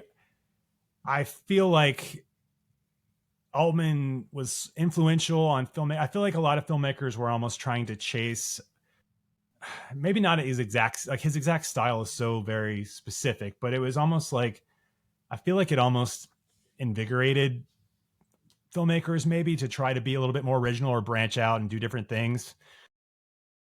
And then, like you said, the Academy recognition was great from that. I mean, I think it was 5 nominations. You said, yeah, like that was, and in that year, which is like famously so tough for Best Picture, it's like so many good movies, or some of the best movies ever. And I agree with you guys about the public. 2.5. Really, all I could think about to go off of this was like the box office performance mainly. And I was looking at the list of the top movies, like you guys did. And I didn't know which number it was, but I saw it wasn't in the top 25. And I was like, ooh, that's rough. But I mean, I understand, like, it's people, a lot of people don't want to go see a 3-hour movie, especially one that rambles, according to some people. No, it does ramble. But yeah, so I'm just 2.5 on that for the public. Yeah. Oh, 7 total. Yeah. Okay. So that is a 7.17 average between the three of us. Novelty. This is a category where we have this season started to really delve into splitting this up between both the novelty or the originality of anything having to do with the movie on one side and the execution on the other. So 5 and 5 points again for a total of 10. Who would like to lead here? I can go. This is where the movie cleans up in points for me. Okay, so for originality, I'm at 4.5. I would say, so the style that Altman was working with here was new. The way he would mic the actors, all the actors, and have them talk and overlap dialogue so that it gets the feeling of real life, of real conversation. And also the way that it's a musical, but not in the traditional way. Like, it's a musical, but all the music's diegetic and it's like performance based. That's just an interesting way to, I don't know if I've seen a musical that's like, or if there had been musicals like that before, where it was just all the performances are stage performances. Like, it's like you're almost watching concerts. So that's interesting. And so I think it's very original. So that's why I did 4.5 for that. Execution is also a 4.5 for me. I think all the performances are excellent. I feel like you're told in very little spurts everything you need to know, or that I feel like you need to know about the characters. I feel like you get to know them well, and it's almost like a magic trick, because it's almost like a quilt. Like, you're just taking little pieces here and there, and then the whole, when you look at the whole thing, you're like, oh yeah, I know those people, I understand them. I feel like he couldn't have done it better in terms of that specific thing he was trying to do, which is to tell the whole, using little bits and pieces everywhere. So yeah, I'm at a total of 9 for novelty. I would agree with you on the 4.5 for originality. I can't think of too many other films that are very much like this.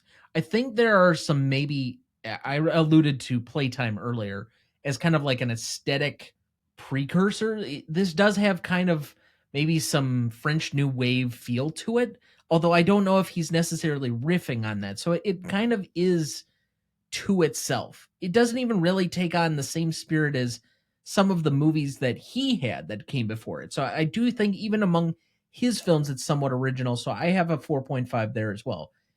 My issue is maybe a little bit more in the execution. I do think that there are some slow periods in this movie. You probably could have excised a few characters that I just didn't think were necessary to have in there. And you have so many different stories that it kind of loses the plot for a few. I mean, again, we're assuming that there is some form of a plot, I guess. But the lack of a structure, the lack of a story does make it really difficult for people to follow. And try and convince anybody that you have to watch it twice to really truly appreciate might be really difficult for most people to get into. So from that standpoint, if somebody just watches this once, I think they judge it maybe a little bit more harshly. And thus why I'm going to go for a 3 on the execution portion. So I have a 7.5 instead. For me, originality. I could not think of any other film like this. I mean, it was completely fresh. I think that's one of the reasons why the critics loved it so, was because it was completely out of the general gist of what other films were. I mean, you kind of have the same traditional plot and follow along the path that's been laid many, many times before.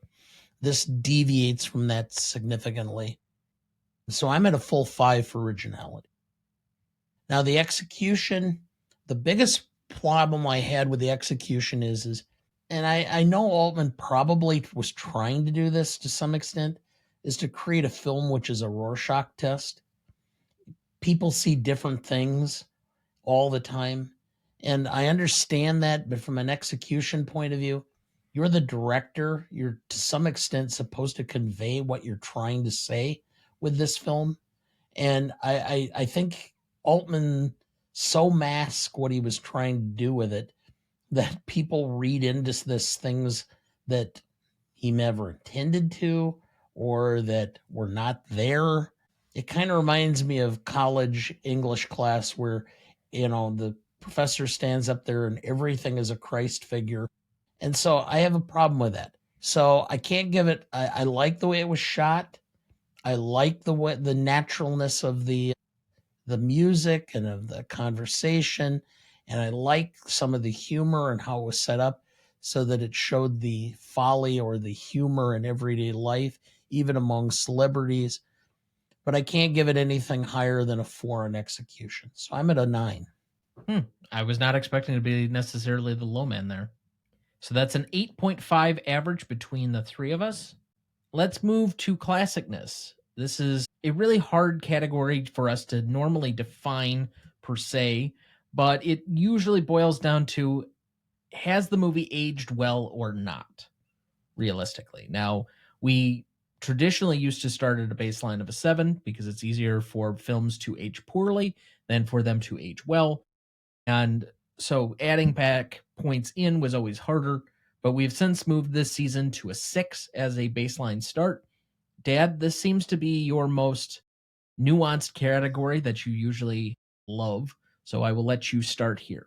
It has a significant contribution in that we mix everyday average people with celebrities and stars. And they have an interrelationship that exceeds what our normal understanding of celebrity is. This film could be made today and it would have as equal relevancy. The fact that we have the blur between politics and celebrity, the fact that we have so many, today, for example, so many people in Hollywood endorsing candidates and people wanting candidates to endorse them, celebrities to endorse them as candidates, etc. I think to that extent, it's very classic. I understand the scene, the striptease scene, and why Altman wanted that. It was to show the level by which people will denigrate themselves in order to achieve the stardom or success they think they should have. Okay? But I have a problem with the fact that Altman has a tendency to put some sort of gratuitous sex scene in every film he makes that really you could insinuate it and probably have the same effect without having the blatant nudity and the denigration to the actress in doing it. So I have to go down. So while I'm at a 6, the overall classicness of the film brings it up to about a 9 to me. That's how much I think this film has poignancy yet today. But I'm going to go down a point to an 8 because of the gratuitous sex situation. All right, so I will just say that I am not a prudish Puritan like my father, so I do have a 9.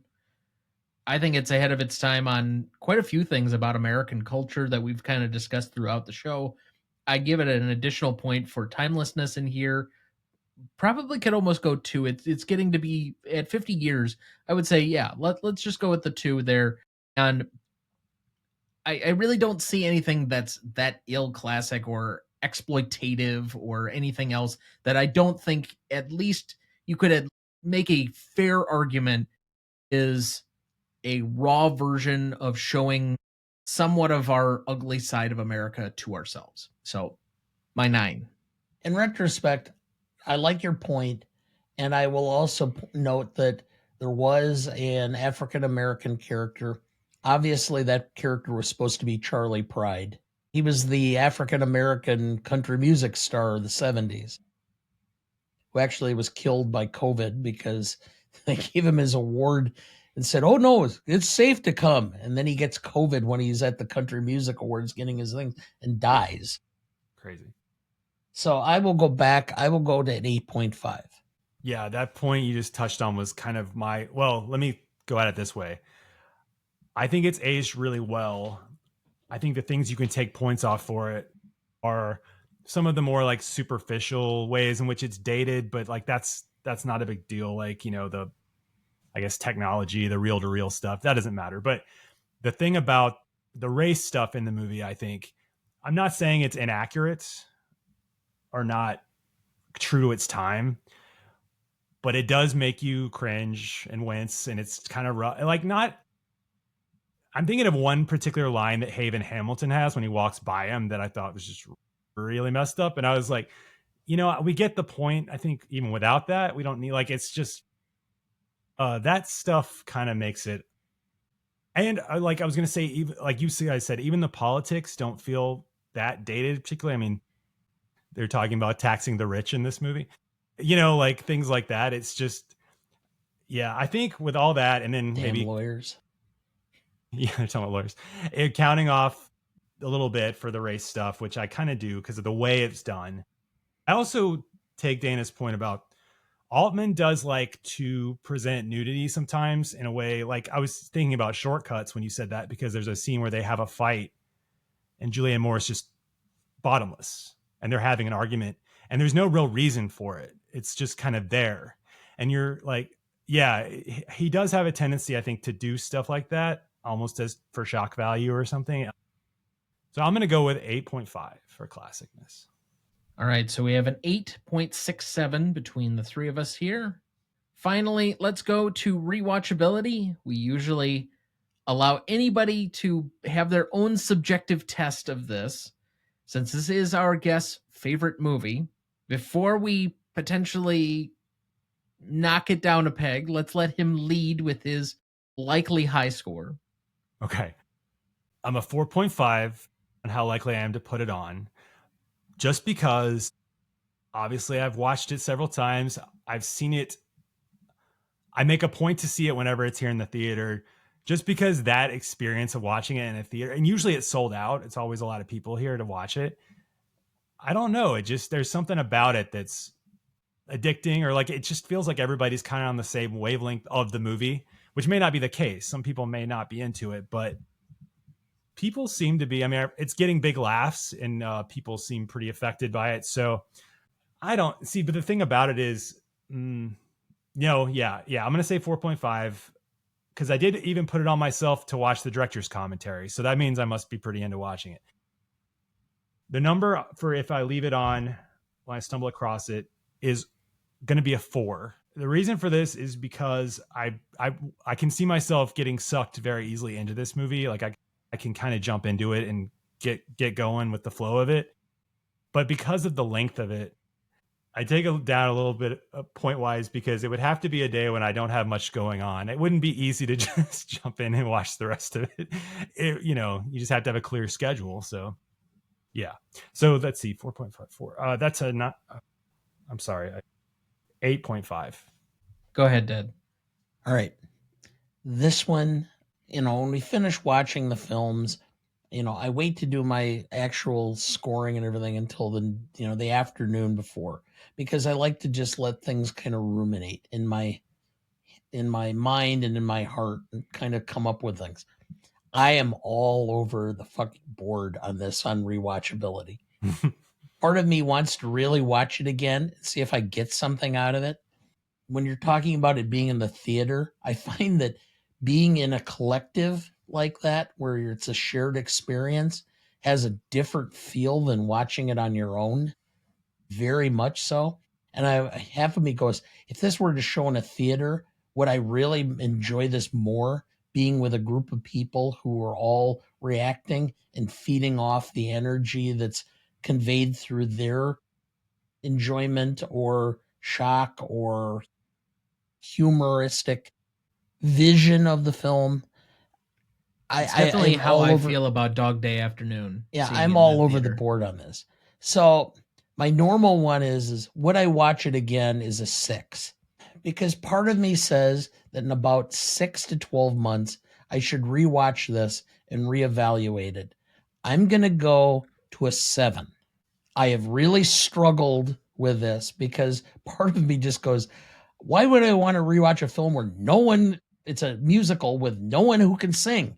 But I'll give it another shot. There have been enough Altman films that I've enjoyed, even though there's also some Altman films that I go like, what was he thinking? So I'll go with the 7. I feel like you're going to love it the next time you watch it. You're like right on the edge.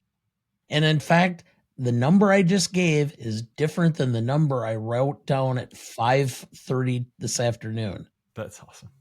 Okay.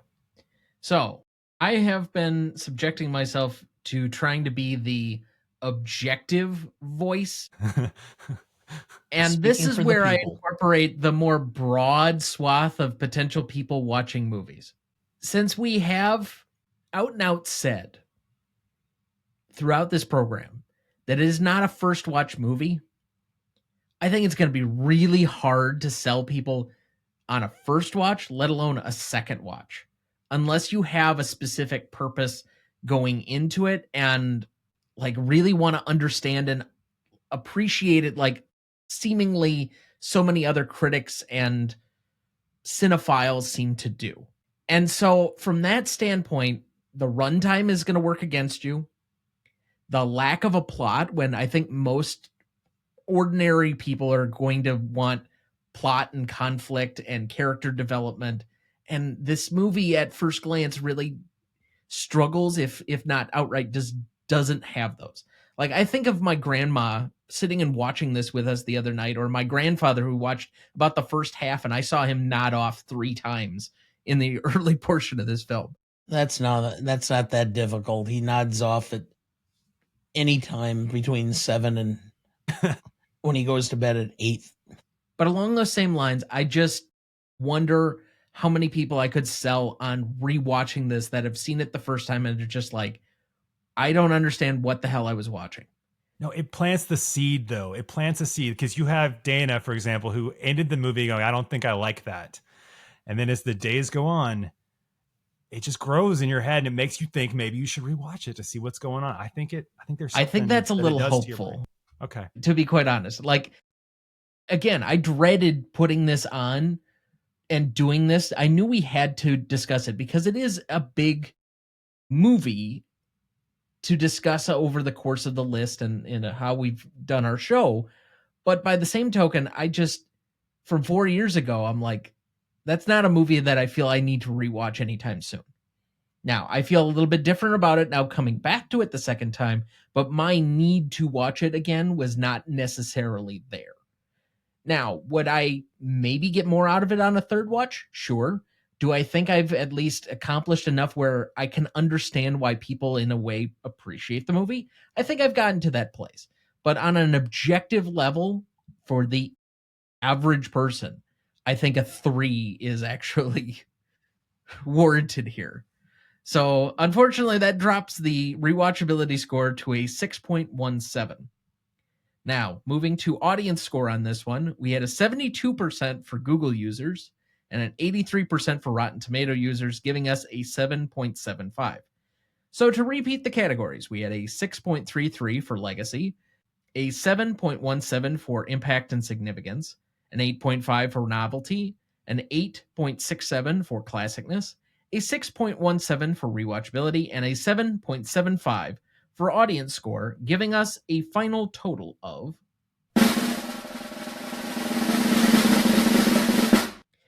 44.59, and currently placing it on our list between Rope and Gone Girl for number 152.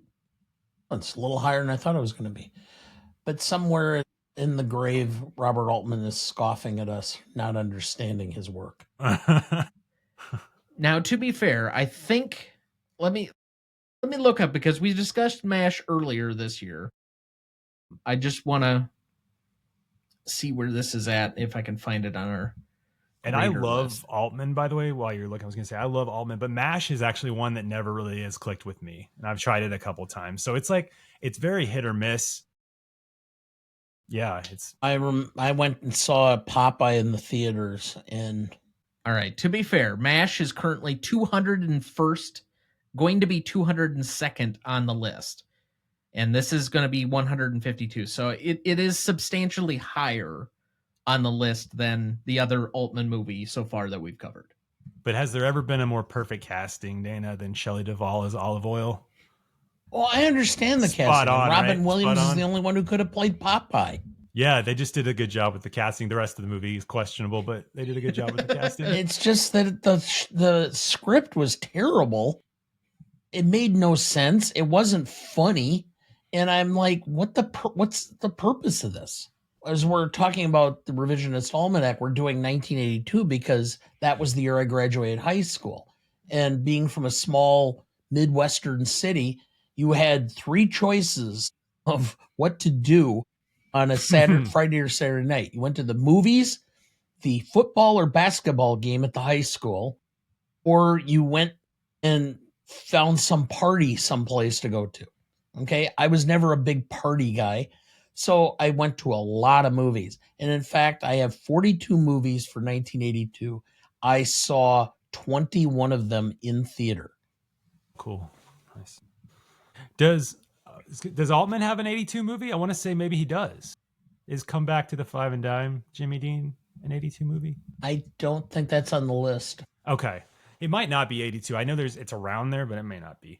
But anyway, sorry, tangent. You're all good.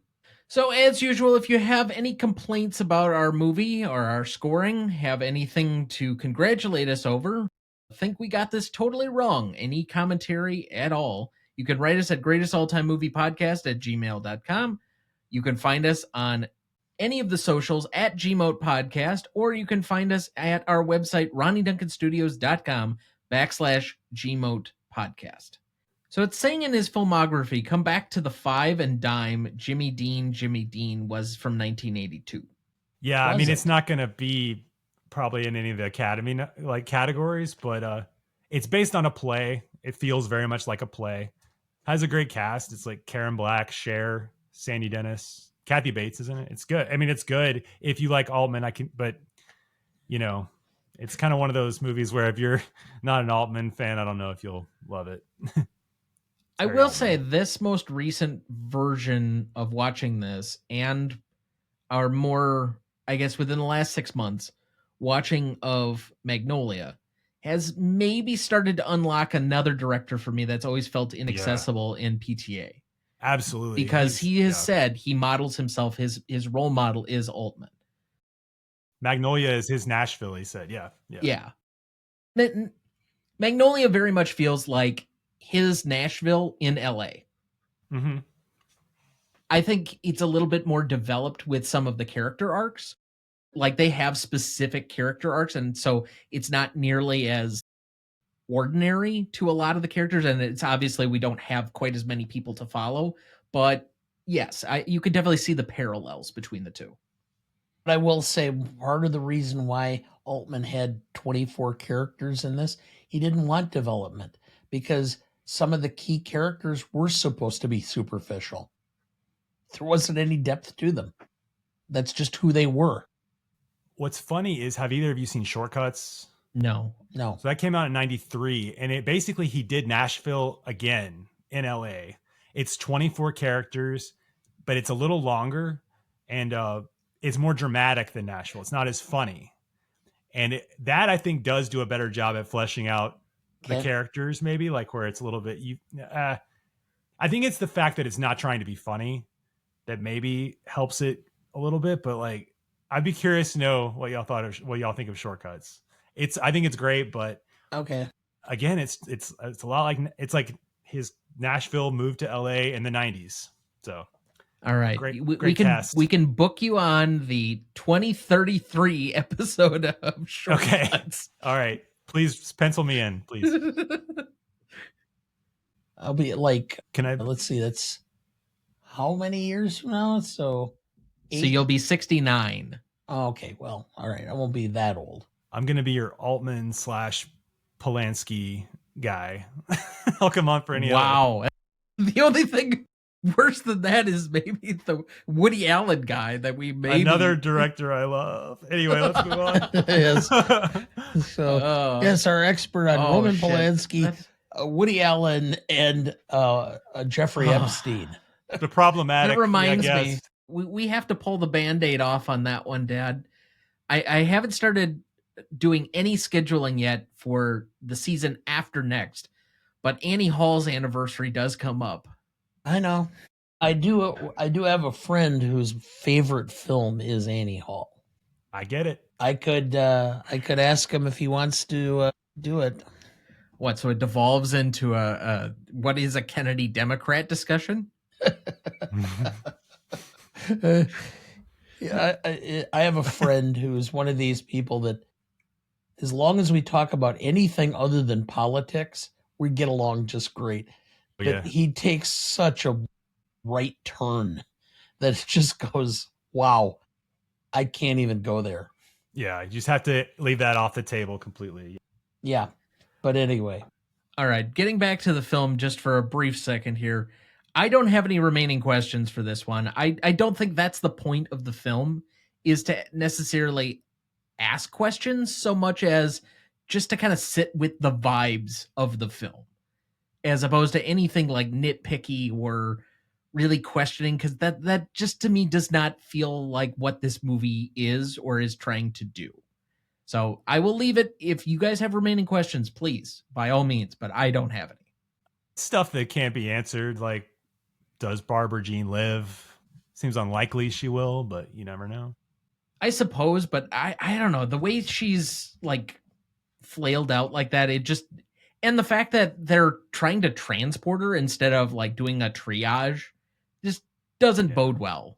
And Barnett has a line you can hear where he's like, I can't stop the blood.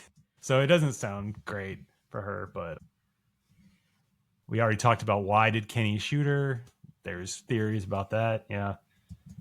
I don't know. They're all brought about by the end, though. You're left with some questions after the end, for sure.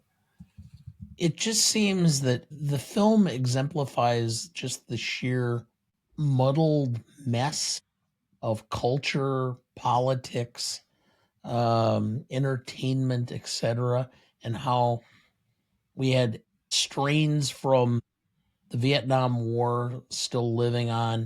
At the same time, we had Watergate and the disillusionment of politics, and the fact they talk continuously about the Kennedy assassination in there, which still weighed heavily on a large portion of the public into the 70s. And we looked for whatever we could find for stabilization, which led to the Reagan Revolution in the 80s, which really I have my own thoughts on as far as political and economic viability over the long term. But if you can change and I can change, we all can change. Yeah, thank you, Rocky. Anyway, it's a very tumultuous period of life and of things where so many things were going on at the same time. And it's all the baby boomers who were the hippies at Woodstock who then ended up by 1980 being the guys wearing the three-piece suits on Wall Street, being the exemplification of what they dreaded as teenagers. So if you take it in that context, that's one of the things I was thinking about is Altman really criticizing the fact that we have so many conflicting sociological tenets, lines that are like crossing and not understanding where they're going. Or it could just be that Altman's a cranky old guy who's sitting around in a director's chair directing things because he thinks it's funny. Well, he does say in the commentary that he intended for the movie to be seen as just a microcosm of Hollywood, the Hollywood system in a way, which is, the way it uses up people, spits them out, the way people are dying to get in, banging down the doors. So that's interesting. And then the thing about the Kennedy thing that was interesting is he says that actress, Barbara Baxley, was just a huge Kennedy fan. And so he just let her go and filmed it. He was like, just talk about that. And that ended up in the movie. So it's kind of crazy. Man, after all, I got Tom's grandfather to watch the film because I said, well, Robert Altman directed Bonanza for a while. Very similar. I love it. This has been Anthropology Lessons with Dana. Did you tell him about Robert Altman's other Western, which is nothing like any Western ever, McCabe and Mrs. Miller? I try to He's not seen that one. I guarantee you. I haven't seen it yet. I try to avoid too many political conversations with my father-in-law. Just don't watch McCabe and Mrs. Miller thinking it's a Western. Don't watch it with that frame of mind. You'll do okay. He directed McCabe and Mrs. Miller. Okay, all right. Yeah. I have seen that film. I did not realize that was him, but it's been, oh man, I'll bet you it's been 40 years since I've seen it. That would sound about right, yeah. Okay, so unless there are other remaining questions, I do want to thank our guest for being back with us yet again. Scott, thank you very much. We appreciated having you, just like last year. Currently, you are not scheduled to be back with us yet this year, but again, remind everybody what you're working on and where they can find you. Yeah, thanks again for having me. I know it's when you put a movie stan on the thing, it skews the numbers a bit, so I appreciate you letting me do it. Yeah, so Twitter, I'm at Cole, Scott, all spelled out. That's actually Instagram too, and actually Blue Sky. Well, no, we're not going to talk about Blue Sky. Twitter and Instagram. And then I write sometimes for the Movie Friends podcast, my friend Seth's podcast. I've written reviews for their website before. Need to do more of it. Need to get back into it. But yeah, you can find me on Twitter tweeting about movies, tennis, or. And as always, we have all of our guest links and various different attributes available both in the show notes this week as well as on the website, so you can find them there. All right, remaining thoughts for the week, Dad. I've been trying to get through this season of Hacks. I'm enjoying it. I think it ends at a very good place. I know you haven't gotten there yet, but I would say it's kind of unusual that it's obeying the normal HBO trope of the second to last episode is actually the most important, which is odd, but okay. And I know that my friend Leo, who I see on Thursdays, raved about The Pit. Mm-hmm. Subsequently, I noted you started putting it on. I've watched a few episodes. It is really, really good and very compelling to continue watching. I've missed some parts that you've watched before or, in the middle of that I didn't get in. It's a show that I think I'm probably going to have to go back to. I think if I sat and put it on with your mother, she would actually be quite enthralled by it. It just seems like something that she would find entertaining. So I think that's something when she gets back from her vacation that I will put on for her. And I am looking forward to the Phoenician scheme. Okay. Hopefully it'll eventually be someplace where I can see it. Yeah, you're in kind of a movie desert. Yeah. I mean, if it had a car explosion, I'd have it here. Well, to be fair, you have access to more things than just about anybody. So I wouldn't say that you're going to have difficulty seeing it. It's whether or not you can see it in the theater is the difference. Well, it's just between certain services I have and streaming platforms and such that I pay for because I have the illusion of being an insider in the industry. So yes, I understand. So, and actually, I have not seen Sinners, but I think it's going to be a potential sometime in the very near future of watching it on VOD. It's great. I love Sinners. I will say I'm still not energized to actually see it because I'm still thinking it's a semi-horror vampire movie, and that just did not sound that compelling to me. I will watch it because everybody has told me I need to watch it, but I'm going into it with very low expectations, unlike most people who are like, oh, it really lives up to the hype, because I just don't think this is going to be my thing. I'm ready to be pleasantly surprised, but that's where I'm entering this movie. I still haven't seen it yet. I will get to it.